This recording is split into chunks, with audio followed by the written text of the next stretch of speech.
Next point is fundamental properties of the determinants. Just त्याच्यावरचे examples आहेत, नाही just डिटर्मिनंटच्या properties आहेत, तर त्या फक्त लक्षात ठेवायच्या आहेत. तुम्हाला असं येऊ शकते explain any two properties of the determinants. Okay, so first property is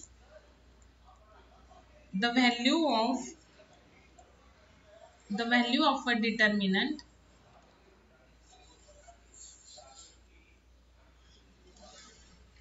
is not altered or changed. Altered चा meaning काय? Change. When all the rows are changed into columns and or columns are changed into rows. काय सांगितलंय? First property, the value of a determinant is not Altered or changed when all the rows are changed into columns or columns are changed into rows. म्हणजेच काय? Suppose if determinant is equal to a1 a2 a3 b1 b2 b3 c1 c2 c3. Okay, हे आपलं original determinant आहे. आता आपण काय केलं की ह्याची रोज जे आहेत ते कॉलमला नेले आणि जे कॉलम आहेत ते रोजला नेले. ठीक आहे, मग बघा पहिला जो कॉलम आहे तो रोला नेला फर्स्ट. ओके, त्याच्यानंतर जो सेकंड कॉलम आहे तो सेकंड रोला नेला आणि देन थर्ड कॉलम आहे तो थर्ड रोला नेला. ओके, म्हणजे काय केलं आपण? रो कॉलमला केले किंवा और कॉलम सगळे रोजला केले. ओके, तर ह्या डिटर्मिनंटची जी व्हॅल्यू येईल, value of the determinant D, suppose हा डी लिहू आहेत आणि हा डी डॅश लिहू आहेत. ओके, तर value of the D equal to काय? Value of D dash. Okay, म्हणजे जी व्हॅल्यू या डिटर्मिनंटची तीच व्हॅल्यू या डिटर्मिनंटची येईल. आता ह्याच्यावरचं आपण एक एक्झाम्पल बघूया.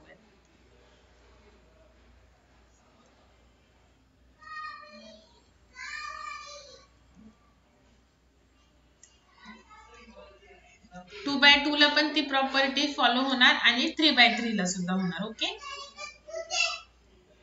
सपोज आता आपण सिंपल एक एक्झाम्पल घेऊ.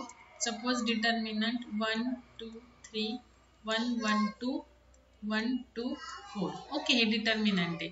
आता ह्याची आपण पहिले व्हॅल्यू काढून घेऊ. तर काय येणार व्हॅल्यू? 4 - 4 - 1 8 - 6 +1 4 - 3. तर हे 0 झाली व्हॅल्यू. त्याच्यानंतर ही किती झाली? -1 × 2 म्हणजे -2 +1 म्हणजे आन्सर काय आलं? -1. ओके, आता आपण डी डॅश काढू. काय करू? जे कॉलम आहे फर्स्ट कॉलम फर्स्ट रोला नेला. ओके, हा जो फर्स्ट कॉलम आहे तो फर्स्ट रोला नेला, सेकंड कॉलम सेकंड रोला नेला आणि थर्ड कॉलम थर्ड रोला नेला. आता ह्याची व्हॅल्यू काढू आपण. 1 × 4 4 -4 -2 × 2 - 1 +3 × 2 - 1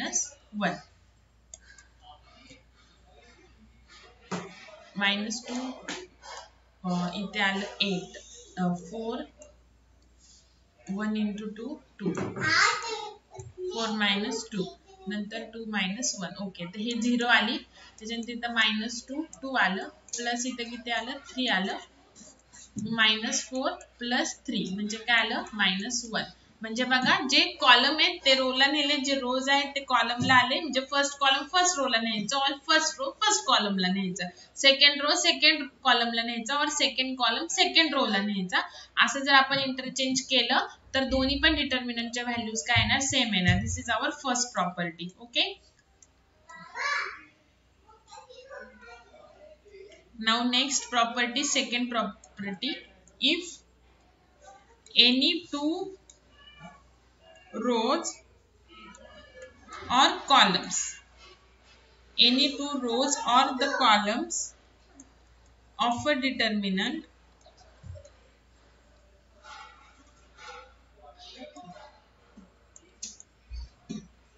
are interchange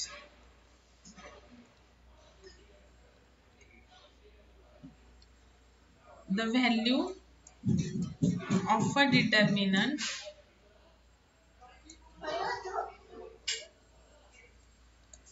is changed in sign only. बघा फर्स्ट प्रॉपर्टी काय होती, ऑल रोज ऑल कॉलम्सला न्यायचे आणि ऑल कॉलम्स ऑल रोला न्यायचे, तर व्हॅल्यू सेम येत होती. आता काय सांगितलंय, एनी टू कोणते पण दोन रोज किंवा कॉलम जर आपण इंटरचेंज केले तर व्हॅल्यू फक्त साईनने चेंज होणार. म्हणजे फॉर एक्झाम्पल एका डिटर्मिनंटची व्हॅल्यू जर 3 आली तर दुसऱ्या डिटर्मिनंट जे की आपण एनी टू रोज और कॉलमचे इंटरचेंज केले त्या डिटर्मिनंटची व्हॅल्यू -3 येणार. ओके, आता आपण करून बघूयात. फॉर एक्झाम्पल बघा, सपोज आपण एक एक्झाम्पल घेऊ अगेन.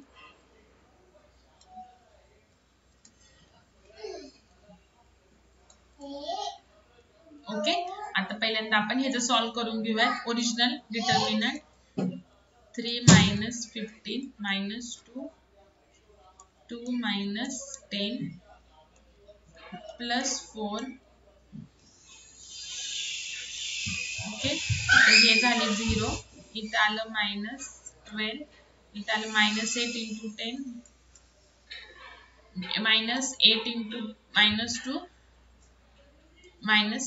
प्लस 60, सो इथे आलं 4. ओके, नाउ आता जर आपण डी डॅश घेतला सपोज आणि काय केलं, एनी टू रोज कॉलमला नेले, म्हणजे सपोज आता पहिला किंवा तिसरा चेंज कोणते पण चेंज करायचं. ओके, सपोज आपण फर्स्ट रो थर्ड रो ला नेऊ, म्हणजे काय करायचं, if any two rows of a determinant और द कॉलम्स आर इंटरचेंज म्हणजे रोजचे कॉलमला न्यायचे, फक्त रोजच्या व्हॅल्यूज काय करायच्या आहेत, इंटरचेंज करायचे. सपोज आपण फर्स्ट जो रो आहे आणि थर्ड रो आहे तो इंटरचेंज करू. सो इथं 2 3 पण आलं आणि इथे 1 2 4 आलं, एनी टू.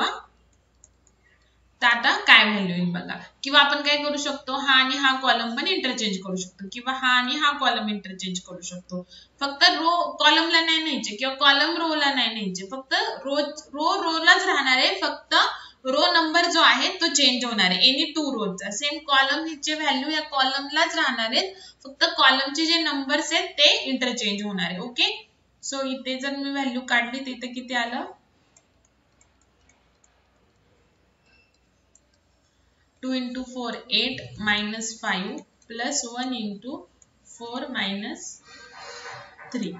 ओके, सो इथं 6 into 2 12, इथं किती आलं 8 minus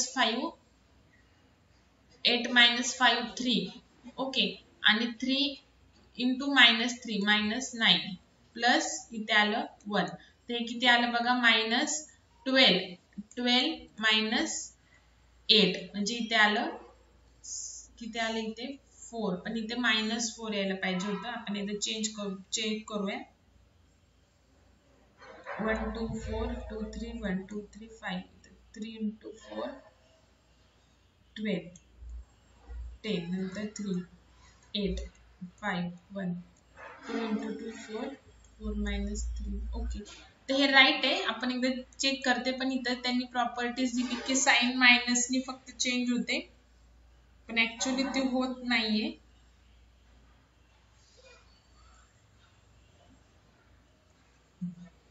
इथे बघा आपलं रॉंग झालेलं आहे, सॉरी, इथे बरोबर आहे. इथं बघा 12 - 10 मी 6 कसं काय बोलले, इथं 12 - 10 किती झाले 2 2 into 2 4 आले. ओके, अशा सिली मिस्टेक्स होतात. इथे आलं 4. आता चेक करा, 4 minus 9 किती आलं -5 प्लस 1, म्हणजे आन्सर काय आलं -4. म्हणजे आन्सर फक्त कशाने चेंज झालं, साइनने चेंज झालं. सपोज ओरिजिनलचं जर मायनस आन्सर आला असेल तर जे आपण चेंज करून जे डिटर्मिनंट काढतोय त्याचं प्लस येणार, म्हणजे जे काही आन्सर असेल ते साइनने चेंज होणार. ही झाली सेकंड प्रॉपर्टी. ओके, त्याच्यानंतर third property, if any two rows or columns, any two rows or columns of a determinant are identical, identical म्हणजे काय, same, identical, then the value of determinant is 0. काय सांगितलंय की any two rows, कोणते पण two rows आणि two columns और two columns, एक तर रोज सेम असतील किंवा दोन कॉलम्स सेम असतील. जर सेम असतील एका डिटर्मिनंट मध्ये तर त्याची व्हॅल्यू काय येणार आहे, 0 येणार आहे. फॉर एक्झाम्पल बघा, आता पहिले आपण कॉलम सेम घेऊयात. फर्स्ट आणि थर्ड कॉलम सेम घेऊ. एनी टू ना, एनी टू कॉलम्स आता आपण सेम घेतलेत, 1 2 2 पहिला आणि थर्ड कॉलम. आता ह्याची व्हॅल्यू काढू बघा. काय 16 मायनस 3, 2 इंटू 2 4 मायनस 4. ओके, त्याच्यानंतर प्लस 1 इंटू काय आलं 16 minus 8. Okay, so 8 minus 16 minus 8. Okay, इथे तर 0 येईल हे पूर्ण. नंतर हे 16 minus 8 plus 8 minus 8 plus 8 0. Okay, म्हणजेच काय, कोणते पण दोन कॉलम जर सेम असेल तर व्हॅल्यू डिटर्मिनंटची 0 येते. आता आपण काय करू, रोज सेम वाले एक एक्झाम्पल घेऊ. 1 3 2 1 3 2. कोणती पण तुम्ही व्हॅल्यू घेऊ शकता. ओके, तर फर्स्ट आणि थर्ड रो आता सेम घेतला, कोणते पण फर्स्ट आणि सेकंड पण घेऊ शकता. ओके, आता ह्याची व्हॅल्यू काढून घ्या. 4 minus 3 into 10 minus 1 plus 2 into 15 minus 2. ते किती आले, इथे 1 आलं, इथं 10 minus 1 9, 9 minus 3 27 minus, sorry 9 into 3 minus 3 minus 27 आणि ते 15 मायनस 2 14. ओके, आणि 14 इंटू 2 प्लस 28. ओके, सो इथे बघा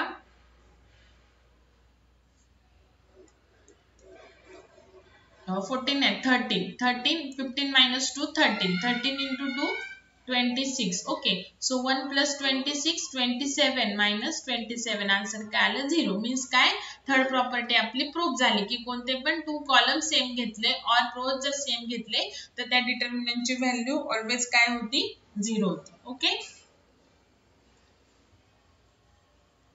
next property is fourth property. If each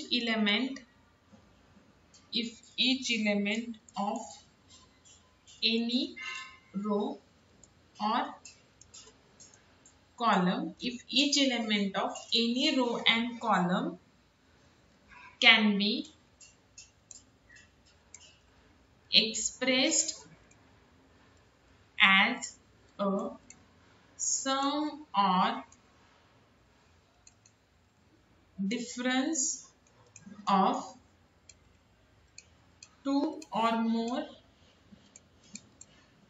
terms, then the determinant can be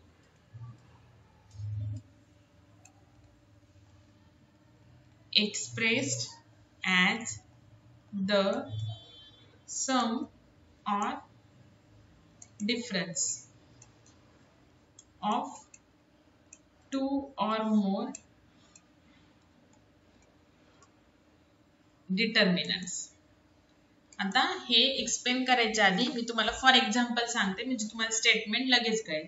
आता सपोज आपल्याकडे एक डिटर्मिनंट आहे, त्याला आपण इथं काय सांगितले, if each element of any row or column, any म्हणजे एकच रो किंवा कॉलमचा एक जर रो असेल तर त्याचा ईच अँड एव्हरी एलिमेंट, आणि एक जर कॉलम असेल तर त्याचा ईच अँड एव्हरी एलिमेंट जर आपण सम और डिफरन्स मध्ये लिहिला A2 और मोर टर्मच्या. आता पहिल्यांदा टू टर्म्स मध्ये लिहू. सपोज आता कॉलम घेते, आता मी पहिला A1 प्लस एक्स आहे, A2 प्लस वाय आहे, A3 प्लस झेड आहे. बघा, एकतर सम असेल किंवा सगळीकडे डिफरन्स असेल, म्हणजे एकतर प्लस ऍडिशन असेल किंवा मायनस. तर आपण एक column any row any column आहे, आता एनी कॉलम म्हणजे फर्स्ट कॉलम घेतला आपण आणि त्याचा ईच एलिमेंट आपण एक्सप्रेस केला sum of two terms. Okay, A1 plus X, A2 plus Y आणि A3 प्लस झेड, आणि बाकीचं जे आहे कॉलम ते ऍज इट इज, कोणता पण एकच रो किंवा एकच कॉलम. तर ह्याला आपण कसं रिप्रेझेंट करू शकतो बघा, जी ह्याची व्हॅल्यू येईल ह्या डिटर्मिनंटची तीच व्हॅल्यू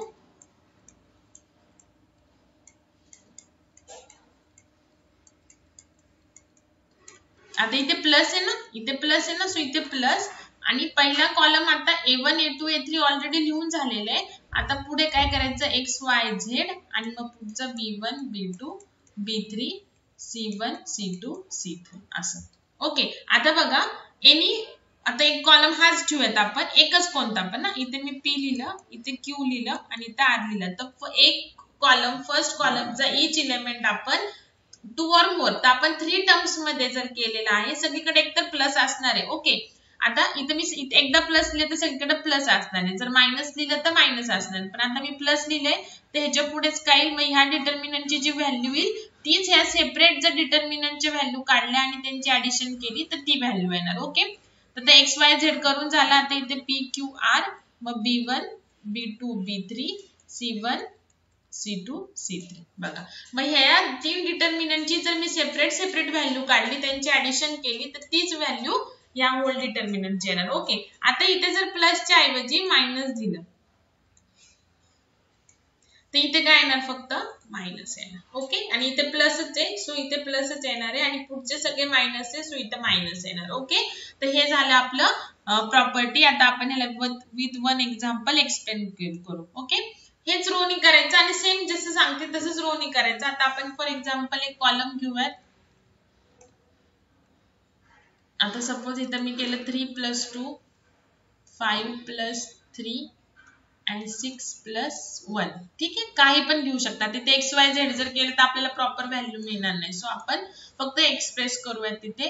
नंतर 1 3 2 4 5 6. ओके, पहिल्यांदा ह्याची व्हॅल्यू काढून घ्या. 3 + 2 म्हणजेच 5 × 18 - 10. ओके, नंतर -1 हे किती झाले, 8 × 6 48 -7 × 5 35. ओके, प्लस 4 × काय झालं आता 4 × 8 × 2 म्हणजे 16 -7 × 3 21. आता ह्याची व्हॅल्यू काढा. 5 × 8 -1 × 8 - 5 3 4 - 1 4 - 3 1 प्लस 4 × 5. ओके, -5. आता चेक करा पुढे. 40 -13 -20. तर 40 - 20 किती झाले, 20. 20 - 13 +7 हे आन्सर आलं. ओके, आता आपण सेपरेट व्हॅल्यूज काढूयात. ओके, आता आपण काय करणार, 3 5 6. ओके, 1 3 2 आणि 4 5 6. ओके, तर मायनस नाही, प्लस आहे इथे प्लसचे साइन आहे सो प्लस. आणि हे पुढचे ज्या टर्म ऍड केल्यात ते 2 2 3 1 आणि सेकंड आणि third column as it is. Okay, आता ह्याच्या व्हॅल्यू काढू आपण. 3 × 6 18 -10. ओके, -1 × 5 × 6 6 × 5. ओके, त्याच्यानंतर प्लस 4 5 × 2 10 -18. ओके, आता पुढचा डिटर्मिनंट हा 2 घेतला. 3 × 6 18 -10. ओके, -1 आणि प्लस 4 × ठीक आहे. आता ह्याला सॉल्व करू. 8 × 3 24. इथं आलं 0. ओके, 10 - 8 -8 -8 × 4 -32. ओके, नंतर 8 - 10 8 8 × 2 +16. ओके, 8 - 5 8 - 18 - 5 किती झाले,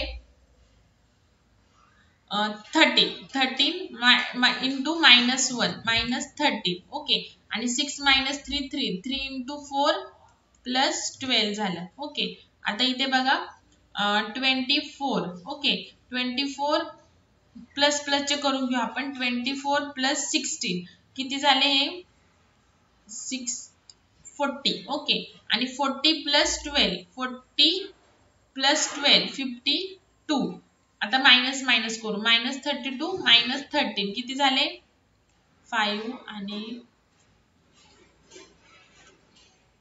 45 ओके आता 52 - 45 किती झाले बघा 46 7 8 9 50 51 52 ओके म्हणजे हे किती झाले 45 52 - 45 किती झालं 7 झालं ओके मग किती बघा आता म्हणजे काय की आपण एक कॉलमचे ईच एलिमेंटला 2 टर्म्स मध्ये केलं आणि त्याला जर आपण डिवाइड केलं तर त्या डिवाइड केलेल्या डिटर्मिनंटची तीच व्हॅल्यू येणार जी होल डिटर्मिनंटची व्हॅल्यू येणार ठीक आहे ती ही झाली आपली प्रॉपर्टी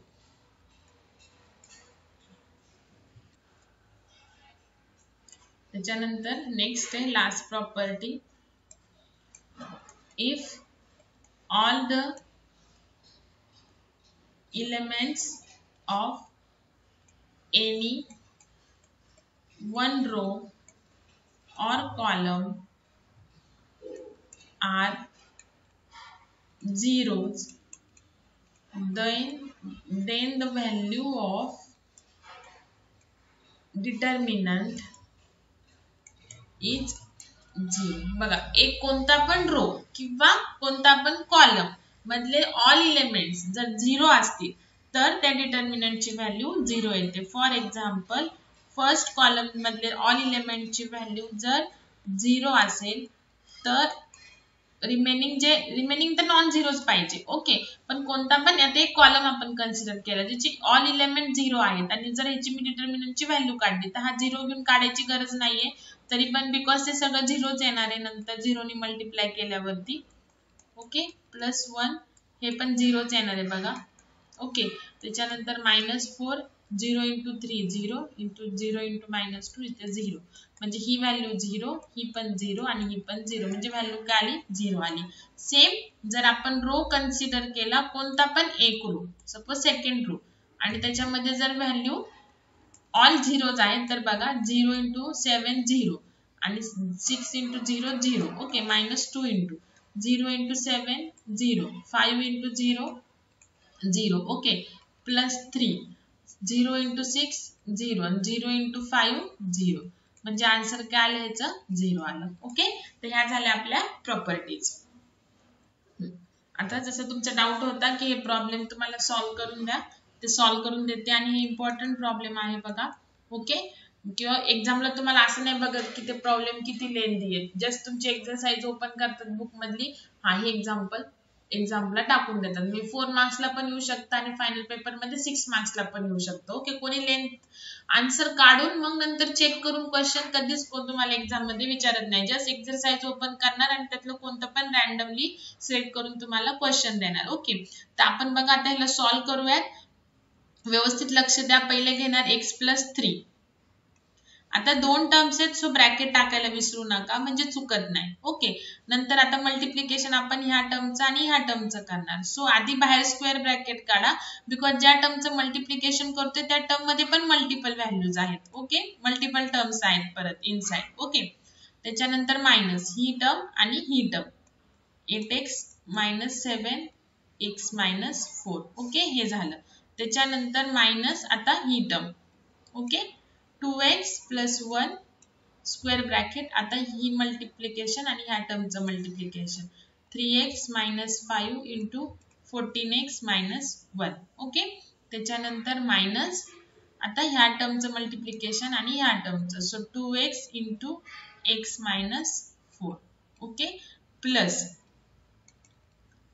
आता पुढची टर्म ही 3x + 2 ओके ब्रॅकेट मध्ये ही टर्म आणि ह्या टर्मचं मल्टिप्लिकेशन 3x - 5 × 8x - 7 मायनस ही टर्म आणि ह्या टर्मचं multiplication so 2x × 2x - 3 equal to काय दिले आपल्याला 0 दिले तर 1 बाय 1 व्यवस्थित सॉल्व्ह करा आधी बाहेरची टर्म ऍज इट इज ठेवा आणि इनसाइड सॉल्व्ह करा तर 2x × 14 × x तर 2x ने या दोघांना मल्टिप्लाय होणार 2x × 14x म्हणजे किती झाले 14 × 2 28 आणि x 2 आहे सो x स्क्वेअर हे विसरू नका स्क्वेअर त्याच्यानंतर 2x इंटू -1 म्हणजे -2x. ओके, त्याच्यानंतर -3 into 14, 14 into 3 42. Okay, so minus येईल -42x. ओके, -3 इंटू -1 किती आलं +1.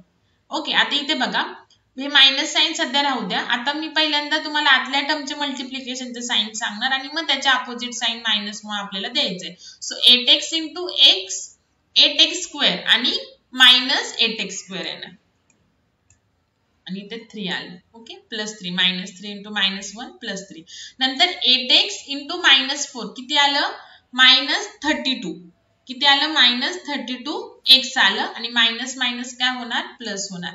बाहेर मायनस साईन असल्यामुळे आतमध्ये जे प्रोडक्ट येईल त्याचं अपोजिट साईन द्यायचं. -7 इंटू x -7x इंटू इथे काय +7x. ओके, नंतर -7 इंटू -4 +28 आणि हे मायनस साईन आहे सो आलं -28. हे झालं फर्स्ट टर्म. ओके, त्याच्यानंतर ह्याच्या खाली ह्या पुढच्या टर्मचं लिहिते मायनस इक्वल टू साईन नाही त्याच्यामुळे आपली एकच लाईन मध्ये चालू आहे. आता 3x इंटू 14x म्हणजे किती झाले 42x².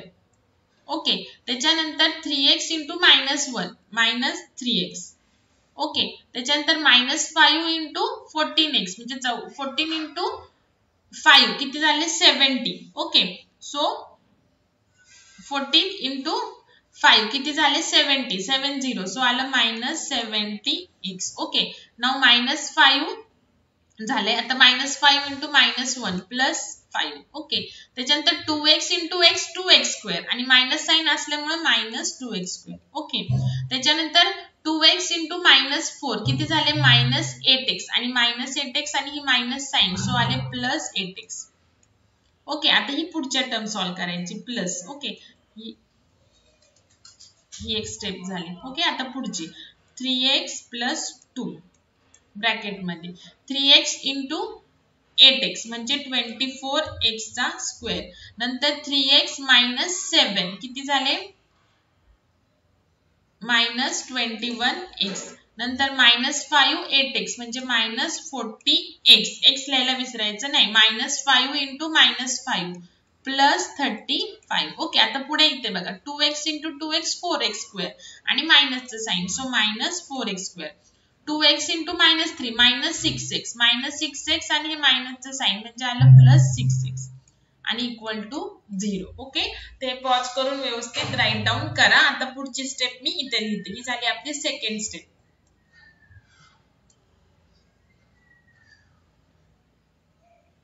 सेकंड स्टेप वरून आपले व्यवस्थित पॉज करून लिहून काढा. एकदम सिम्पलेस्ट वेने तुम्हाला एक्सप्लेन करते. व्यवस्थित ब्रॅकेट टाकायचे आहेत तरच तुमचा गोंधळ होणार नाहीये. अजून एक एक्झाम्पल आहे एक्सरसाइज मध्ये ते मी चेक करते तुम्हाला दिलंय की नाही.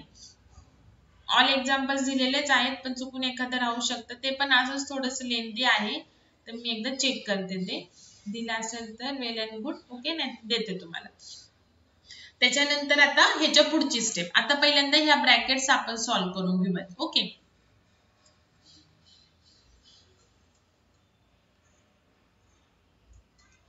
ह्या ब्रॅकेट्स पहिले आपण सॉल्व्ह करून घेऊ. सो x + 3 ब्रॅकेट मध्ये आता पहिले x² च्या टर्म सो 20x² आणि -8x². जे झाले त्याच्या खाली अंडरलाईन करा. पेन्सिलने करायचं म्हणजे ते तुम्हाला नंतर रफ करता येईल कन्फ्युजन होऊ नये म्हणून. सो इथे आलं 20x². ओके, नाव x च्या टर्म -2x -42x म्हणजे किती झाले -44x. ओके, नाव -44x झाला. अजून x चं काय +32 आहे म्हणजे जी सबट्रॅक्शन होणार आणि मोठी संख्या कोणती आहे मोठा नंबर मायनस आहे 44. सो 4 - 2 2 इथे आले -12x. ओके, आणि +7x म्हणजे -12 आणि +7 म्हणजे किती झाले -5x. ओके, आता कॉन्स्टंट व्हॅल्यू ह्या झाल्यात आपल्या. 3 - 28 म्हणजे किती आलं -25. ओके, आता पुढची. आता 42x² - 2x² म्हणजे किती आलं 48 x square. Okay 40 x square. नंतर मायनस 3x मायनस 70x म्हणजे किती आलं minus 73x. Okay plus 8x. So हे किती आलं मायनस 65x आलं. Okay minus 65x. अजून x ची टर्म नाही. आता फक्त काय राहिलं कॉन्स्टंट एकच राहिलं 5. सर्कल करा किंवा लाईन करा अंडरलाईन म्हणजे तुम्हाला कोणती टर्म राहिली का ते कळेल आणि नंतर सॉल्व्ह झाल्यानंतर रफ करून टाकायचं जे पेन्सिलने केलेलं आहे ते. त्याच्यानंतर प्लस 3x प्लस 2. ओके आता ही ब्रॅकेट 24x स्क्वेअर आणि मायनस 4x म्हणजे किती झालं 20x स्क्वेअर. ओके नाव मायनस 21x मायनस 40 म्हणजे मायनस 40 मायनस 21x किती झाले हे मायनस 61x. ओके आणि प्लस 6 म्हणजे किती झालं 61 मायनस 55 झालं म्हणजे 55 प्लस 6 किती होतं 61 होतं. ओके सो इथे आलं मायनस 55x. ओके नाव आता फक्त कॉन्स्टंटची टर्म प्लस 35. बघा व्यवस्थित ब्रॅकेट टाकलं तर आपल्या 3-4 स्टेप मध्ये आन्सर येऊन जाते म्हणजे मेन इक्वेशन आपल्याला मिळते. आता परत आपल्याला या x नी या सगळ्यांना मल्टिप्लाय करावं लागेल या तिघांना पण. सो x नी 20x स्क्वेअर ला केलं तर किती राहील आता हे 20x चा क्यूब. ओके त्याच्यानंतर x नी मायनस 5x ला केलं तर मायनस 5x स्क्वेअर. x नी ह्या ऑल 3 टर्म्स ला करायचंय. नंतर इथे x नी केलं तर मायनस 25x. ओके परत या 3 नी ऑल 3 टर्म्स ला मग 3 into 20 म्हणजे किती झाले 60x स्क्वेअर. नंतर मायनस 15x. ओके आणि 3 into मायनस 25 म्हणजे मायनस 75. ओके त्याच्यानंतर पहिले 2x नी 40x स्क्वेअर ला केलं तर 80x क्यूब. ओके आणि हे मायनस आहे सो इथे आलं मायनस. ठीक आहे त्याच्यानंतर सेम 2x नी मायनस 65 ला जर मल्टिप्लाय केलं तर 65 into 2 किती झाले बघा 65 plus 65 130. Okay so 130x square. तर हे मायनस येतोय सो मायनस मायनस काय होणार प्लस होणार. नंतर 2x प्लस इंटू 5 म्हणजे काय झालं 10x. ओके आणि हे मायनसचं साइन सो मायनस 10x. त्याच्यानंतर 1 नी करा 1 into 40x स्क्वेअर म्हणजे किती आलं 40x स्क्वेअरच आलं आणि मायनसचं साइन येणार अपोजिट साइन येणार कारण की इथे बाहेर मायनस आहे जे की याला पण मायनस करणार. नंतर 1 into मायनस 65 मायनस 65x आणि मायनस मायनस काय होणार परत अपोजिट साइन द्यायची. ओके त्याच्यानंतर इथे येणार आहे मायनस 5 येणार काय येणार मायनस 5 येणार. ठीक आहे त्याच्यानंतर 3x नी आता हे प्लसच आहे जो जे साइन आले तेच राहील. सो हे किती झालं परत 60x cube. Okay so 3x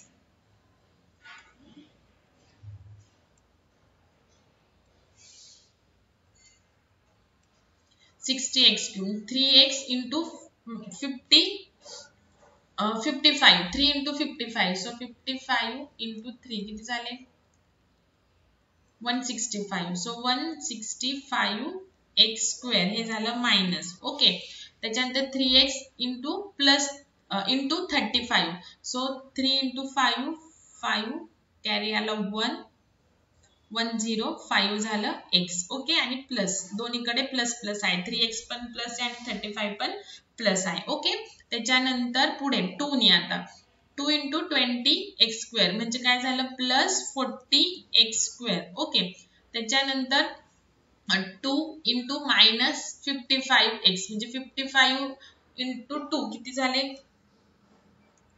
110 आलं. ओके सो 110x मायनस कारण की याला मायनस आहे आणि 2 ला प्लस आहे. नंतर 2 into 35 म्हणजे आलं प्लस 70 इक्वल टू 0. ओके तर आता हे राईट डाऊन करून घ्या खालची स्टेप मी रफ करते.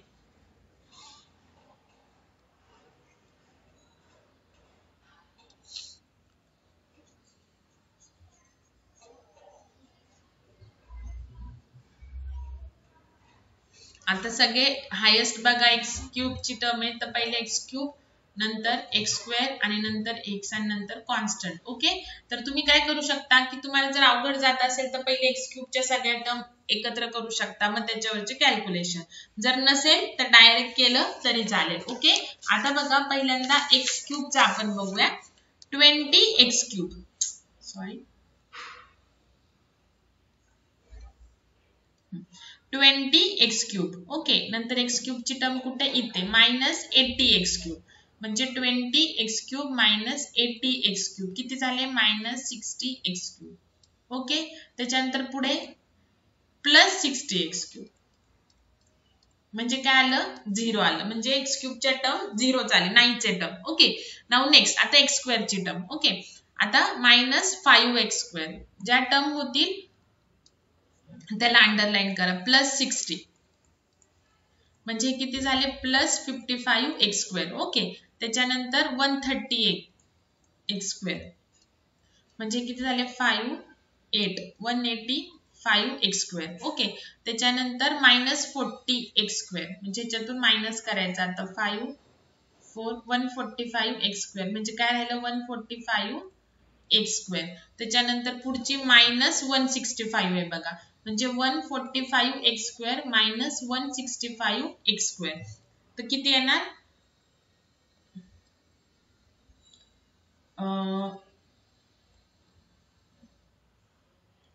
म्हणजे 165 वरती घ्या नंतर 6 तून 4 गेले 2 20x² okay. 20x² minus okay कारण की -165 आणि +40 म्हणजे आन्सर काय आलं 20x² म्हणजे x² चं फायनल आन्सर काय आलं आपलं 20x² ओके. त्याच्यानंतर आता x च्या टर्म -25x -15x म्हणजे किती झाले हे मायनस मायनस प्लस होणार सो 5 आणि 5 10 -40x होणार ओके. त्याच्यानंतर -10x म्हणजे आन्सर काय आलं इथं -50x आलं ओके. नंतर +65x म्हणजे इथं प्लसचं साइन आणि सबट्रॅक्शन होणार बिकॉज 65 ला मोठे सो इथं 15x आलं. नंतर पुढची x ची टर्म 105 म्हणजे 15x plus 105x 120x आलं आणि -110x म्हणजे किती आलं 10x सो +10x कारण की 120 नंबर मोठा आहे सो त्याची साइन आली 10x ओके. ते साइड रफ करते असं साइडला 1 बाय 1 करायचे आणि ज्या टर्म झालेल्या आहेत त्याला एक तर सर्कल करा पेन्सिलनी करा बिकॉज ते तुम्हाला नंतर रफ करावं लागेल एक्झाम मध्ये. आता कॉन्स्टंट ची टर्म ओके सो -75 ओके. त्याच्यानंतर पुढे -5 म्हणजे किती आलं -80 त्याच्यानंतर +70 म्हणजे ही 70 सगळ्या टर्म झाल्या सो आन्सर आलं -10 so -10 equal to 0 okay. So याच्यातून 2 कॉमन निघू शकतो किंवा सॉरी 10 कॉमन निघू शकतो सो 10 कॉमन काढला तर इथं काय येईल 10 into 2 20 so 2x² प्लस इथं फक्त x राहील आणि इथं -1 राहील इक्वल टू 0 हा 10 इकडे मल्टिप्लाय इकडे आल्यावरती डिवाइड होणार आणि आन्सर 0 येऊन जाणार ओके.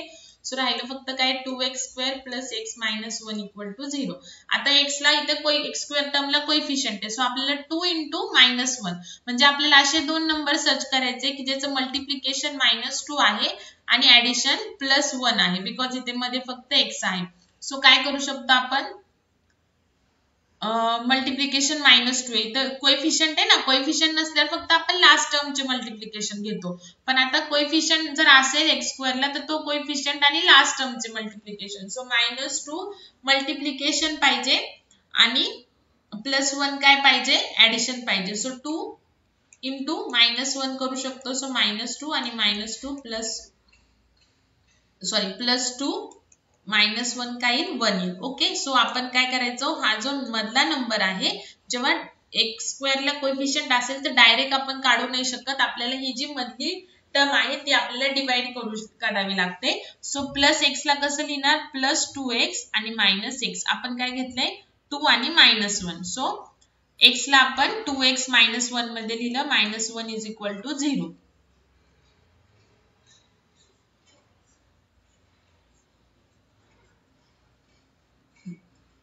ओके. ओके आता पुढे काय करणार आहे या दोन टर्म मधून 2x कॉमन काढायचा सो राहिला काय x + 1 आणि ह्या दोन टर्म मधून -1 कॉमन काढायचं, सो राहिला x + 1 = 0. आता हे दोघांच्या बदल्यात एकच लिहायची आणि हा 2x आणि हा -1 एकीकडे. Okay, so x + 1 = 0 and 2x - 1 = 0. So इथं आले x = -1 आणि इथं पार्शियल फ्रॅक्शन मध्ये आपण बघितले x = 1/2. हे -1 इकडे आलं +2 + 1 होईल आणि 2 मल्टिप्लाय इकडे आलं डिवाइड होईल. सो हे झाले आन्सर्स. ओके, 2x - 1 आणि इथं x = तर मी जे तुम्हाला बुक मध्ये पाठवले तिथं माझ्याकडून शेवटी बघा x + 1च लिहिलेलं आहे, इथपर्यंत बरोबर लिहिलेलं आहे, हे पण बरोबर लिहिलं आणि इथून चुकून x + 1 च्या ऐवजी इथे x - 1 घेतले, तर तेवढं चेंज करा फक्त. ओके, तर हे झालं तुमचं डिटर्मिनंट चॅप्टर कंप्लीट आणि नेक्स्ट लेक्चर मध्ये आपण ट्रिग्नोमेट्री स्टार्ट करू. ओके.